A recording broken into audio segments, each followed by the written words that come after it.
ہمارے انتظامیہ نے، میں جب سے آیا ہوں اور میں نے جتنے بھی لیکچر کیے ہیں، مجھے یہ چیز بہت اچھی لگی کہ انہوں نے سامعین کو خطاب کی طرف بالکل باندھ کر رکھنے کے لیے شروع میں ہی انتظام کا اعلان کر دیتے ہیں کہ بھائی تقریر میں سے اخیر میں کچھ سوال پوچھے جائیں اور جو ان سوالوں کا صحیح جواب دیں گے ان کو یہ لفافہ ملے گا. لفافے کے اندر جو بھی انہوں نے رکھا ہو اللہ تعالیٰ قبول فرمائے. اہم یہ نہیں کہ اس کے اندر کیا ہے، اہم یہ ہے کہ اس لفافے کا حقدار کون ہے. بات سمجھ رہے ہیں؟ رسول کریم صلی اللہ علیہ وسلم نے ایک مرتبہ صحابہ کرام سے پوچھا کہ بتاؤ وہ کون سا درخت ہے جس کے پتے نہیں جھڑتے. جس کی جامع ترمذی کتاب العلم میں یہ حدیث ہے کہ بتاؤ وہ کون سا درخت ہے جس کے پتے نہیں جھڑتے. بڑے بڑے صحابہ کرام موجود تھے، کسی نے جواب نہیں، کسی نے جواب نہیں. جب رسول کریم صلی اللہ علیہ وسلم نے جواب دیا تو صحابہ کرام کو بڑا تعجب ہو کہ اتنی آسان چیز ہم نہیں بتا سکے. بہت تعجب ہو. اللہ کے نبی نے فرمایا کھجور کا درخت نہیں ہے، دن رات صبح شام کھجور میں پلتے ہو پھر بھی تمہیں یاد نہیں کہ کھجور کے پتے نہیں جھڑتے. کسی سے جواب نہیں دیا گیا. اب محفل تو ختم ہو گئی. عبداللہ ابن عمر ابن خطاب رضی اللہ تعالیٰ عنہ کے بیٹے چھوٹے سے تھے، انہوں نے گھر جا کر کہا مجھے جواب معلوم تھا لیکن میں نے بتایا نہیں.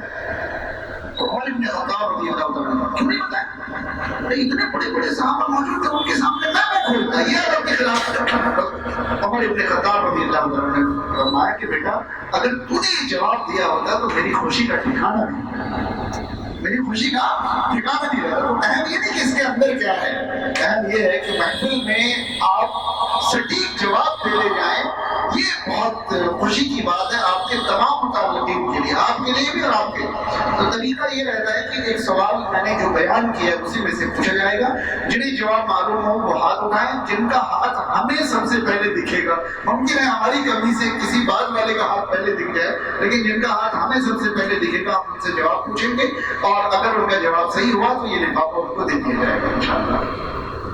سب سے پہلا سوال میرا یہی ہے کہ اللہ رب العالمین نے جاندار مخلوق جو پیدا فرمائی ہے ان کو میں نے کتنی قسموں میں تقسیم کیا اور ان کی صفات میں نے کیا کیا بتائی.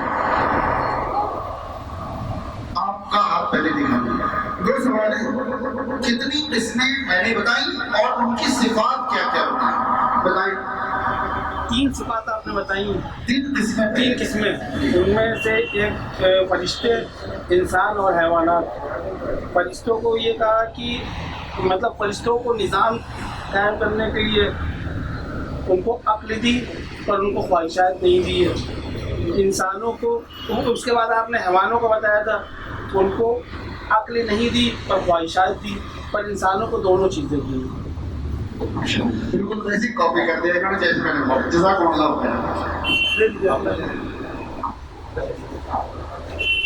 ماشاءاللہ بالکل بہت اچھی طرح. میں نے کون سے نمبر پہ کون سا بتایا تھا وہ بھی یاد ہے.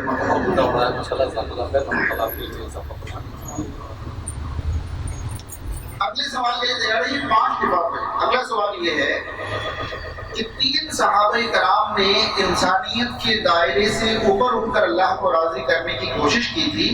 ان تینوں صحابہ کرام نے کیا کیا ارادے ظاہر کیے؟ ایک بار جو لفافہ لے لیں دوسری بار ان کو اجازت دی. ان تینوں صحابہ کرام نے کیا کیا ارادے ظاہر کیے؟ ان کا ہاتھ سب سے پہلے کالی ٹوپی والے لڑکے آپ جواب دیں.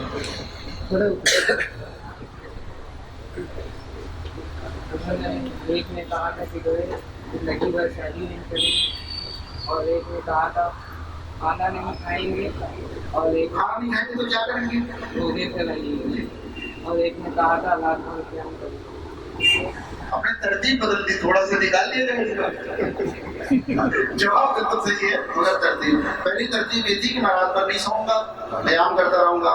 دوسری حدیث میں جو ترتیب ہے، پہلے شخص نے کہا میں رات بھر سوؤں گا نہیں، قیام کرتا رہوں گا. دوسرے نے کہا میں دن میں کھاؤں گا نہیں، صیام کا اہتمام کروں گا. تیسرے نے کہا تھا میں شادی نہیں کروں گا. آپ نے سب سے پہلے شادی کو ہی منع کر دیا.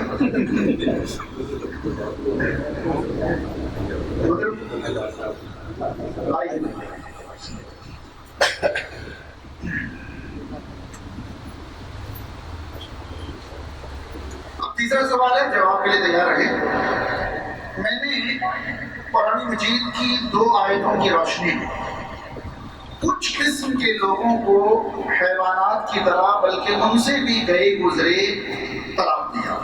ٹھیک ہے، سوال یہ ہے کہ پہلی قسم کے لوگ کس وجہ سے حیوانات کی طرح قرار پائے اور دوسری قسم کے لوگ کس وجہ سے حیوانات کی طرح قرار پائے.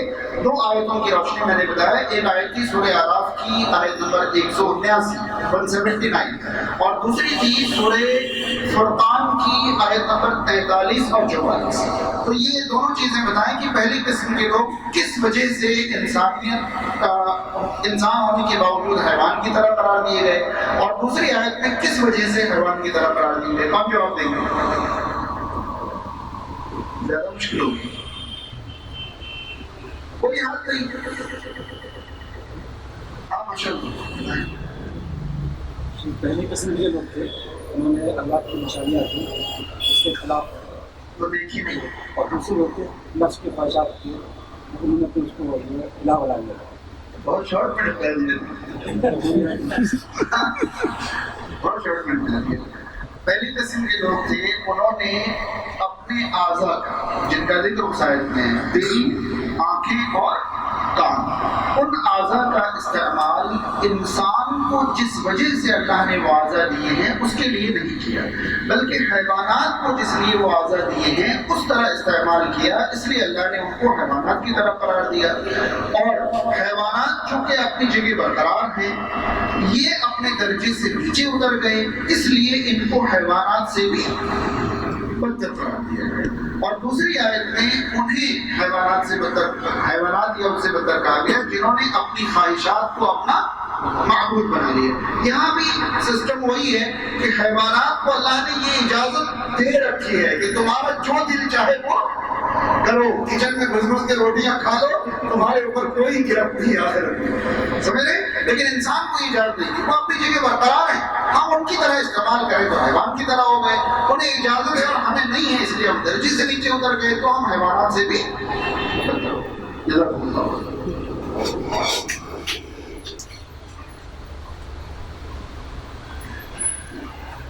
اب یہ 14 سوال ہے. میں نے آپ لوگوں کو یہ بتایا تھا کہ انبیاء کرام کی 3 صفات اللہ رب العالمین نے قرآن مجید کی 2 آیتوں کی روشنی میں، ایک آیت میں نے سورہ فرقان کی آیت نمبر 20 پیش کی تھی اور ایک آیت میں نے سورہ رعد کی آیت نمبر 38 پیش کی تھی. ان دونوں آیتوں میں اللہ تعالیٰ نے انبیاء کی 3 ایسی صفات بیان فرمانی ہیں جن سے یہ معلوم ہوتا ہے کہ انبیاء بھی بشریت کے تقاضے سے، انسانی ضروریات کے تقاضے سے عمر نہیں تھے. وہ تینوں صفات ان دونوں آیتوں میں کیا کیا بیان کیے گئے تھے، کون بتائیں گے؟ سوال واضح ہے کہ 2 آیتیں میں نے پیش کی تھی، ان میں انبیاء کے بارے میں 3 باتیں بتائی گئی اور وہ تینوں صفات جو ہیں انسانی ضروریات کے تقاضے سے متعلق ہیں. وہ تینوں صفات بتا کر اللہ تعالیٰ ماشاءاللہ وہ آپ نے یہ بتائی تھی کہ انبیاء بھی کھانا کھاتے ہیں، انبیاء بھی سوتے ہیں اور انبیاء بھی شادی کرتے ہیں. ایک جواب غلط ہے. بازار میں چلتے ہوئے ہاں بازار میں چلتے ہیں، سونے کا ذکر نہیں تھا. انہم لا یأکلون الطعام وما ارسلنا قبلک من المرسلین، ہم نے آپ سے پہلے رسولوں میں سے نہیں بھیجا الا انہم لا یأکلون الطعام، مگر وہ سب کے سب یقیناً کھانا کھاتے تھے. ویمشون فی الاسواق، اور بازاروں میں چلتے تھے. اور دوسری جگہ وما ارسلنا قبلک رسلا الا وجعلنا لهم ازواجا وذرية، ہم نے آپ سے پہلے بہت سارے رسول بھیجے اور ان کی بیویاں اور بچے بھی متعین کیے. یہ 3 صفات تھی. بہرحال شاید بات کریں آپ نہیں.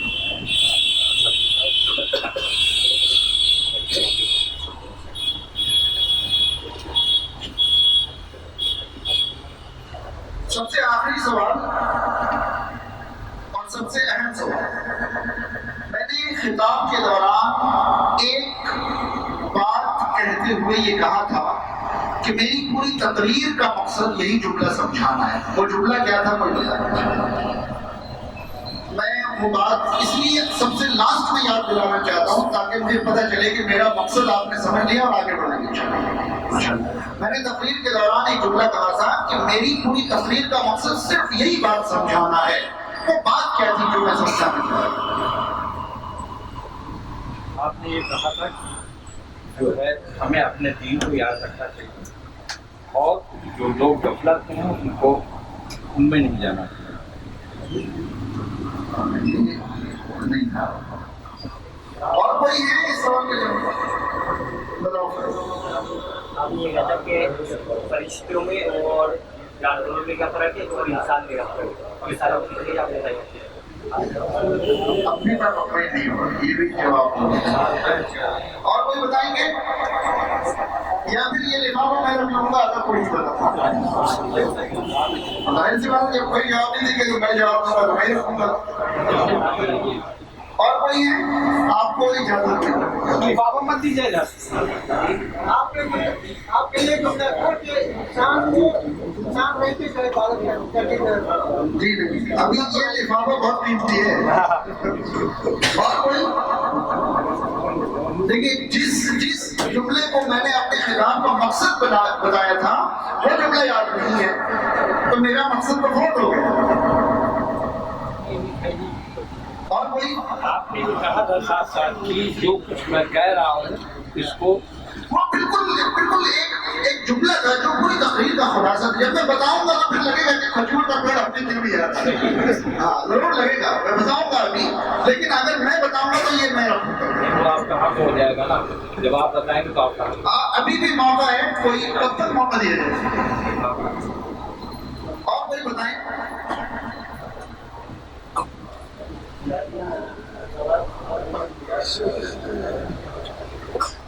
کوئی نہیں بتائیں گے. جی میں بتاؤں. دیکھیے میں نے یہ کہا تھا کہ اگر انسان بہت دھیان سے سنیں اگر انسان اپنی خواہشات کو کچل کر اللہ کو راضی کرنے کی کوشش کرے تو وہ فرشتہ بننے چلا ہے اور اللہ نے ہم سے فرشتہ بننے کا مطالبہ نہیں کیا ہے. اور اگر انسان اپنی عقل کو کچل کر خواہشات پوری کرنے میں لگ جائے تو وہ حیوان بننے چلا ہے اور حیوان بننا خود انسان کو بھی نہیں پسند. لہذا ہمیں انسان رہ کر اللہ کو راضی کرنا ہے. یہی کہا ہے اگر انسان اپنی خواہشات کو کچل کر اللہ کو راضی کرنے لگے وہ فرشتہ بننے چلا ہے. اور اگر انسان اپنی عقل کو کچل کر خواہشات پوری کرنے میں لگ جائے تو وہ حیوان بننے چلا ہے. جبکہ ہمیں نہ فرشتہ بننا ہے نا بلکہ انسان رہ کر اللہ کو راضی کرنا ہے. یہ میری پوری تقریر کا مقصد تھا. یہی میری پوری تقریر کا خلاصہ تھا.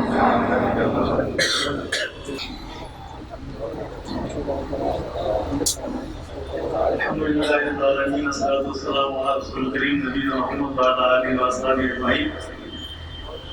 تمام تعریفیں اللہ کے لیے ہیں. تمام جہان و ممالک خالق پروردگار ہے. درود و سلام اللہ رسول صلی اللہ علیہ وسلم.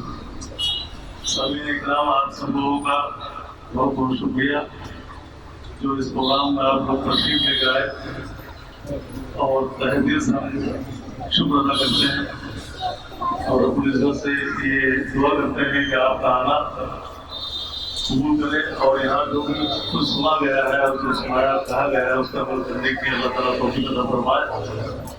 اور یہ سمجھ لیجیے کہ آپ کا یہاں آنا اور خواتین کا آنا یہ اللہ کی رضا کے لیے یہاں جو آئے ہیں اللہ کو قبول فرمائے. میں سب کا شکر تہ دل سے ادا کرتا ہوں اور یہ حقیقت ہے کہ آپ کا یہاں آنا اللہ کے فضل سے ہے اس لیے کہ تمام لوگ دنیا میں موجود ہیں یہاں شہر میں موجود ہیں. چند لوگوں کو اللہ نے چن کر یہاں بھیجا ہے. امید یہی ہے کہ ہم اس پر جو بھی کچھ سنا گیا اس پر عمل کریں گے تو ہمیں زیادہ سے زیادہ فائدہ ہوگا. اور اسی طرح کے جو یہاں پروگرام چل رہے ہیں اس میں سب کے تعاون کی ضرورت ہے. تعاون سے مراد یہ کہ وقت جو بھی آپ دیتے ہیں یہاں پر اس وقت کو قیمتی بنانے کے لیے اصل یہی ہے عمل کرنا. اپنی بات کو میں ختم کرتا ہوں. جزاک اللہ خیر. السلام علیکم ورحمۃ اللہ وبرکاتہ. جامع تقریر کا سماعت فرمائیں گے. اب سننے کے بعد کا جو مرحلہ ہوتا ہے وہ کیا ہوتا ہے؟ عمل. ایسا نہ ہو کہ ادھر سے سنیں اور ادھر سے نکال دیں. اتنے مفصل بیان کے بعد بھی اگر ہم اپنے آپ کو جانوروں میں شمار کریں تو یہ ہمیں اختیار ہے، یا ہم انسان بن کر اپنے رب کو راضی کرنے میں لگے ہیں، ہمیں اختیار ہے. تو اللہ سے دعا بھی کرے کہ اللہ ہمیں انسان بن کر اس کو راضی کرنے کی توفیق عطا فرمائے. بہرحال یہاں پہ جیسا کہ آپ لوگوں کے سامنے آپ لوگ کے علم میں ہے کہ یہاں پہ کچھ کلاسز چل رہے ہیں. ویسے قرآن ہر اتوار کو بعد نماز عشاء ہوتا ہے، تو اس میں آپ لوگ آنے کی کوشش کریں. جو تفسیر جو سلسلے سے چل رہا ہے، سورہ اعراف چل رہی ہے مردوں کے لیے. خواتین کے لیے سنیچر کو یہاں پہ ہوتا ہے اصل 5 سے 6 کی ٹائمنگ ہے. باقی کچھ جو ہے خصوصی کورس چل رہے ہیں جو داعیات کے لیے، جس میں وہ جو دین جو سیکھنے سکھانے کے جو تعلیم حاصل کر رہی ہیں. حفظ کا شعبہ چل رہا ہے بچوں کے لیے جو صبح چلتا ہے، جس میں کچھ بچے حفظ کر رہے ہیں الحمدللہ. باقی کچھ اور حلقے شروع کیے گئے ہیں آپ کے علم میں لانا ہے. تعلیم بالغان بڑے لوگوں کے لیے قرآن کریم کا ایک حلقہ شروع کیا گیا ہے. تقریباً 1 ہفتہ عید سے پہلے شروع ہوا ہے، عید الاضحیٰ سے پہلے. فجر کی نماز کے بعد 1 گھنٹہ، فجر کی نماز کے بعد 1 گھنٹے کا ہے. تو جو بھی قرآن کریم جو درست کر جو قرآن پڑھنا نہیں جانتے ہیں وہ قرآن پڑھنے کے لیے آئے، اور جو لوگ قرآن پڑھنا جانتے ہیں صحیح تجوید اور تلفظ کے ساتھ اس میں مشق کرائی جاتی ہے، تو لہٰذا اس میں شرکت کریں. اور ایک اور حلقہ شروع کیا جا رہا ہے جس میں ایڈمیشن جاری ہے، وہ بچیوں کے لیے حفظ کا حلقہ شروع کیا گیا صبح کے ٹائم میں اور شام کے ٹائم میں بھی، جو ناظرہ اور تجوید کے لیے ہے. تو لہٰذا جو بھی حضرات اپنی بچیوں کو قرآن کریم حفظ کرانا چاہتے ہیں تو رابطہ کریں انشاءاللہ. وہ بھی ایک حلقے کا اہتمام کیا گیا ہے. باقی اور مختلف موقع پہ دروس ہوتے رہتے ہیں. اپنا کانٹیکٹ نمبر جو ہے یہاں پہ نوٹ کرا دیں تاکہ آپ کو بھی اس سے مطلع کیا جائے، تاکہ آپ بھی اس سے مستفید ہوں. اللہ سبحانہ تعالیٰ سے دعا ہے اللہ سبحانہ تعالیٰ ہم سب کو اخلاص کے ساتھ عمل کی توفیق عطا فرمائے. صلی اللہ علیہ نبینا محمد وعلی آلہ وصحبہ اجمعین. تو یہ شیخ کی طرف سے جو قریبی جواب دینے والے تھے، آخری جواب محمد فیض تھے، ان کو پیش کیا. باقی یہ ہدیہ چھوٹا سا ہے انتظامیہ کی طرف سے شیخ کے لیے. ہم جو ادارے کے جو سرپرست ہیں والد صاحب جناب محمد یونس صاحب سے